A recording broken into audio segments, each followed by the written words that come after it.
आज का हमारा टॉपिक है लीनियर कांग्रेसेस। ठीक है, पिछले लेक्चर में हमने देखा था कि लीनियर कांग्रेस का सोल्यूशन कैसे फाइंड करते हैं। आज का हमारा टॉपिक है कि अगर हमारे पास मॉड्स हो, हमने कहा था कि बड़ा ज़्यादा 2 डिजिट्स 3 डिजिट्स का मॉड आ जाए, तो हम उसके लिए उसका पहले कंप्लीट रेजिड्यू बनाएं, उसके बाद फिर उसे सॉल्व करें। तो आज ये थ्योरम जो है मैं बताएगा कि हम कैसे इस थ्योरम को यूज़ करते हुए हम कैसे सोल्यूशन फाइंड कर सकते हैं। ठीक है, थ्योरम क्या है? Let D is the greatest common divisor of A and M. D is the greatest common divisor of A and the congruence AX congruence B mod M is solvable if and only if D divides B.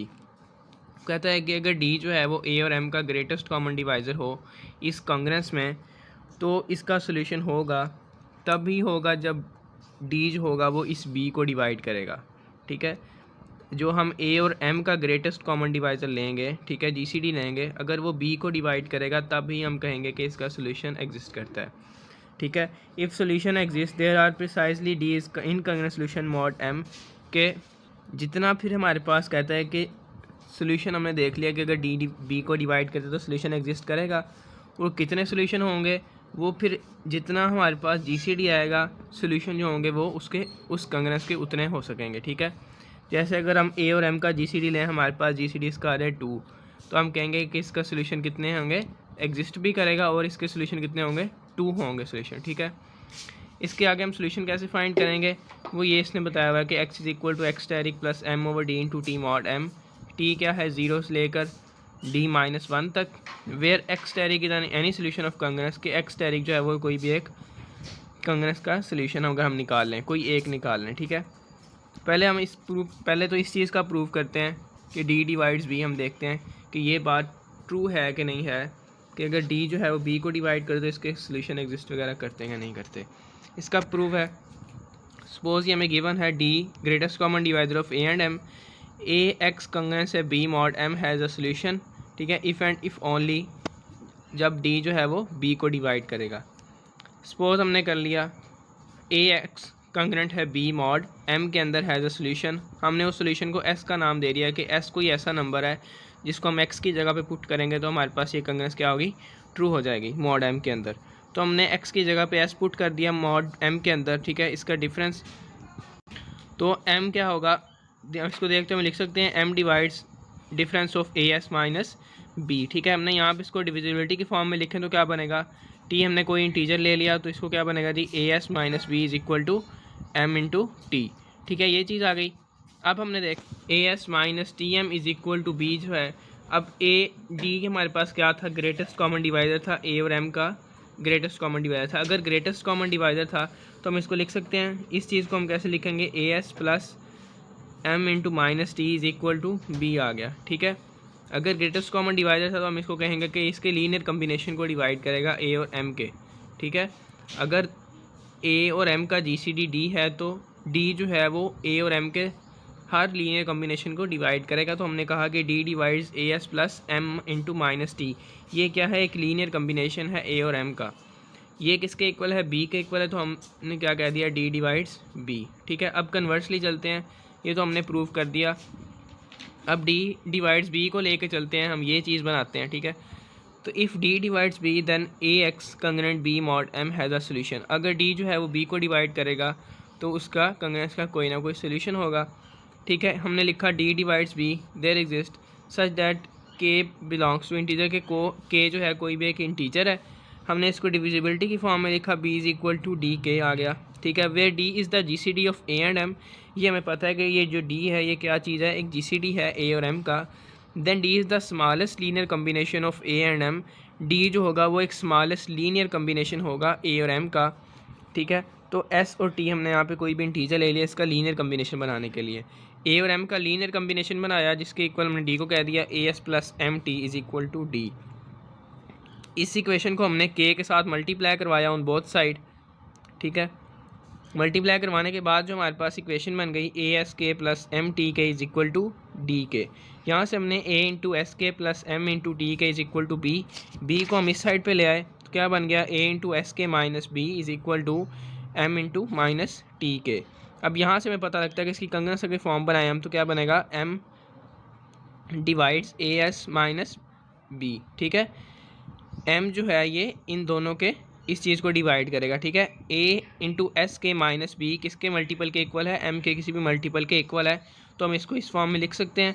अगर ये चीज़ लिख सकते हैं तो हम इसकी कंग्रेंस भी लिख सकते हैं कि क्या बनेगा, A into S K congruent B mod M. S K को हम यहाँ कुछ भी कह सकते हैं, एक्स का नाम दे दें, कुछ भी नाम दे दें, तो हमने ये चीज़ प्रूव कर दी कि अगर डी डिवाइड्स बी है तो वो किसके इक्वल आ जाएगा, इस कंग्रेंस के इक्वल आ जाएगा चीज़, ठीक है।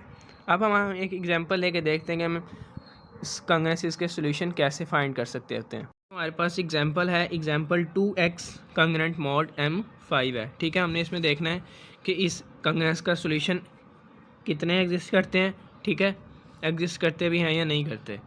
तो हमारे पास ओरिजिनल जो जनरल कंग्रेंस हम ये लिख लेते हैं, ax congruent b mod m।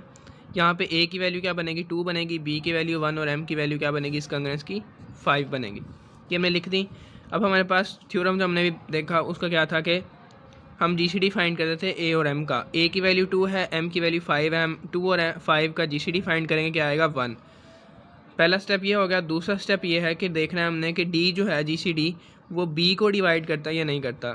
अब d की वैल्यू क्या आई है, 1 आई है, और b की वैल्यू क्या थी, 1 जो है 1 को डिवाइड करेगा, तो हम कहेंगे कि इसका सोल्यूशन एग्जिस्ट करेगा। और कितने करेंगे, 2x congruent mod m5 has only 1 solution, क्योंकि d की वैल्यू कितनी आई है, 1 आई है। ये हमने देखा था कि जितनी GCD की वैल्यू आएगी, जितना ग्रेटेस्ट कॉमन डिवाइज़र आएगा a और m का, उतने ही उसके सोल्यूशन एग्जिस्ट करेंगे, ठीक है। उसके बाद एक और एग्जांपल है, जैसे 9x कंग्रेंट 6 मॉड 21 है, ठीक है। इस यहाँ पे हम a और m का GCD फाइंड करेंगे। GCD निकाला, कितना आ गया, 3 आ गया। अब हमने देखना है सेकंड स्टेप के अंदर ये GCD जो है वो इस b को डिवाइड करता है या नहीं करता। तो हम लिखेंगे 3 डिवाइड्स 6, ये इसको करता है, तो हम कहेंगे कि 9x congruent 6 mod 21 has a 3 solution, क्योंकि इसके अंदर GCD की वैल्यू कितनी आई है, 3 आई है, तो हम कहेंगे कि इस कंग्रेंस के 3 सोल्यूशंस हैं। उसके बाद ये तो हमने देखा कि सॉल्यूशंस कितने हैं और हम कैसे पता लगाते हैं कि इसके सॉल्यूशन निकलते भी हैं या नहीं निकलते।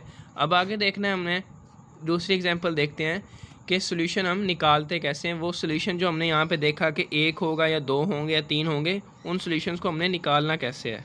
अभी एग्जांपल है हमारे पास, कंग्रेंस गिवन है 2x कंग्रेंट मॉड 17 के अंदर, ठीक है। अब यहाँ से हमने a और m का GCD फाइंड किया, कितना आ गया, 1 आ गया, क्योंकि 2 और 17 यहाँ प्राइम नंबर्स हैं। GCD 1 आ गया। d जो है वो b को भी डिवाइड कर दो, इसका सोल्यूशन कितना होगा, एक ही इसका सोल्यूशन होगा इस कंग्रेंस का। वो सोल्यूशन हम निकालेंगे कैसे। अब हमने देखना है कि स्टेप 1 है, इसके अंदर applied the extended Euclidean algorithm. ये हमने पिछले लेक्चर्स के अंदर देखा यूक्लिडियन एल्गोरिथम क्या होता है और extended Euclidean algorithm. Extended Euclidean algorithm को यूज़ करते हुए हमने क्या करना है, GCD को उसके लीनियर कम्बिनेशन में लिखना है 2 और 17 के। हमने GCD को एक्सटेंडेड यूक्लिडियन एल्गोरिथम यूज़ करते हुए हमने जो GCD निकाला है 1, इसको हमने 2 और 17 के लीनियर कम्बिनेशन में लिखना है। वो हम कैसे लिखेंगे, ये हमने 17 को डिवाइड किया, 2 पे कितना आ गया, 8, 16, 1 आ गया, ठीक है। क्या बनेगा, 17 is equal to 2 into 8 plus 1। GCD को हमने लिखना था, GCD क्या था, 1 था, ठीक है। इसको हम लीनियर कम्बिनेशन में लाएंगे तो क्या बनेगा, 1 is equal to 7 into 1 minus 2 into 8 था। यहाँ पे हमने इसको इस इक्वेशन को मॉडिफाई किया ज़रा, तो क्या बन गया 17 इंटू 1 प्लस 2 इंटू माइनस 8। अब हमने क्या करना है कि मॉड हमारे पास क्या था, यहाँ तक तो हमने निकाल लिया, इसका 1 का लीनियर कम्बिनेशन बना लिया, ठीक है। अब आगे हमने क्या करना है कि मॉड 17 था, हमने देखना है कि ये 17, ठीक है। अब हमने 17 को यहाँ रहने दिया, क्योंकि हमारे पास मॉड कौन सा था, 17 मॉड था, तो हमने 17 को यहाँ रहने दिया और बाकी चीज़ को हमने ज़रा क्या बन गया, ये 17 इधर चले गया और ये चीज़ यहाँ पे आ गई, तो 2 इंटू माइनस 8 माइनस 1, ये प्लस का 1 इधर आ गया, माइनस का 1 हो गया। 17 डिवाइड्स 2 इंटू माइनस 8 माइनस 1। अब हमने देखना है कि 17 का कंप्लीट रेसिड्यू सिस्टम कौन सा था। यहाँ पे जो हमारे पास ये x की वैल्यू आ रही है, ये क्या आ रही है, माइनस, ये x की वैल्यू है, ठीक है, ये x की वैल्यू है। अगर हम इस x की वैल्यू को पुट करेंगे यहाँ पे इस कंग्रेंस के अंदर, तो ये हमारे पास कंग्रेंस ट्रू है, लेकिन कंप्लीट रेसिड्यू सिस्टम में 8 जो है ये कंप्लीट रेसिड्यू सिस्टम में नहीं है। कंप्लीट रेसिड्यू सिस्टम हमने पिछले लेक्चर में देखा था कि वो क्या होता है कि 0 से लेकर m-1 तक, तो कंप्लीट रेसिड्यू सिस्टम आएगा 0 से 16 तक।